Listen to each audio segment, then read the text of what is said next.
کہ بہتر کیا ہے، توجہ چاہوں گا، بہتر کیا ہے اور باقی رہنے والا کیا ہے۔ یہ دنیا کی زندگی جس پر ہم فریفتہ ہیں یہ دھوکہ ہے، صرف دھوکہ۔ آپ میں سے بہت سارے ہیں، میں خود آپ کے سامنے میں سمجھتا ہوں کم و بیش 40 سال تقریباً کم و بیش ہو گئے ہوں کہ مجھے اس مسجد میں جمعہ پڑھاتے ہوئے۔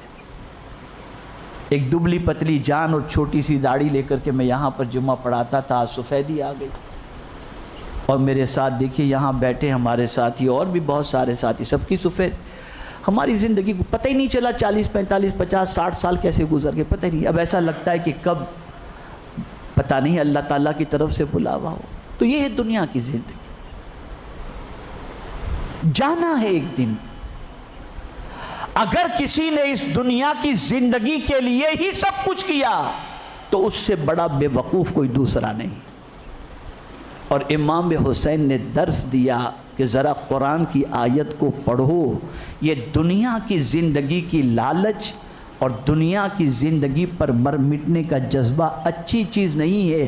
اچھی چیز کیا ہے؟ جسے قرآن کہتا ہے وَالْآخِرَةُ خَيْرٌ وَأَبْقَىٰ، آخرت بہتر ہے اور باقی رہنے والی ہے۔ یہاں کی زندگی ختم ہو جائے گی، آخرت کی ختم نہیں ہوگی۔ یہاں موت آئے گی، آخرت میں جنت میں موت نہیں آئے گی، وہاں باقی رہیں گے۔ یہاں آدمی سب سے زیادہ بڑھاپے سے ڈرتا ہے، جنت میں کوئی بوڑھا ہوگا ہی نہیں۔ بوڑھا مرا بھی ہوگا تو جنت میں اللہ جوان کر کے داخل فرمائے گا۔ یہاں موت سے ڈرتا ہے، جنت میں موت آئے گی ہی نہیں۔ اب دو کیریکٹر ہمارے سامنے آئے، اسے ہمیشہ کے لیے ذہن میں رکھو، یہ بہت بڑا سبق ہے کربلا کا۔ یزید کے دل میں دنیا کی لالچ تھی تو یہ اتنا بڑا ظلم کرنے کے لیے تیار ہو گیا کہ نبی کے نواسے تک کو شہید کروا دیا۔ اور امام حسین کے دل میں آخرت کی محبت تھی، جان دے دی لیکن نبی کی شریعت سے قدم نہیں ہٹنے دیا۔ یہ ہے اصلی چیز۔ یہاں یہ بات ذہن میں رکھو کہ جس دنیا کی زندگی کے لیے ہم سب کچھ کر رہے ہیں یہ دنیا دھوکہ ہے۔ قرآن کہتا ہے وَمَا الْحَيَاةُ الدُّنْيَا إِلَّا مَتَاعُ الْغُرُورِ، دنیا کی زندگی بس ایک دھوکہ ہے، ایک دھوکہ ہے، اس کے علاوہ نتھنگ، کوئی چیز نہیں۔ آپ کہیں گے آپ کہہ رہے ہیں دنیا دھوکہ ہے تو جینا ہے تو کیا کریں؟ تو آپ سے میں اتنا عرض کروں گا کہ آپ اور ہم دنیا کے اندر جیتے ہیں تو صرف دنیا ہی کے بندے بن کر کے نہ جائیں اور نہ رہیں، بلکہ ہم کوشش کریں جہاں زیادہ رہنا ہے وہاں کی تیاری زیادہ کریں، اور جہاں کتنا رہنا ہے وہ نہیں معلوم وہاں کے اندر اپنی پوری زندگی کھپائیں نہیں۔ امام نے یہی پیغام دیا کہ ایک مرتبہ اگر دنیا کی زندگی کی لالچ اور دنیا کی مال کی لالچ پیدا ہو جاتی ہے تو جس نبی کا کلمہ پڑھتے ہیں اور جس نبی کی آل پر درود پڑھتے ہیں اسی نبی کی آل کو لالچ کے اندر انسان مال کے لیے ذبح کرنے کو بھی تیار ہو جاتا ہے۔ یہ ہے دنیا کی محبت کا سب سے بڑا نقصان، سب سے بڑا نقصان۔ تو کربلا سے یہ سبق سیکھنا چاہیے اور یہ بات ذہن میں رکھنی چاہیے، جس طرح سے کل کا یزید مر گیا اور نام و نشان مٹ گیا، ہمیشہ جو بھی ظلم کرنے والا آئے گا وہ مٹے گا اور اس کا نام و نشان بھی مٹے گا۔ جس طرح سے کل اللہ نے یہ امام حسین کو اس طرح سے زندہ کر دیا کہ کل سے لے کر آج تک امام حسین دلوں میں زندہ ہیں، انشاءاللہ العظیم جو بھی امام کے نقش قدم پر چلے گا اللہ تعالیٰ اسے بھی اپنے فضل سے زندگی عطا فرما دے گا۔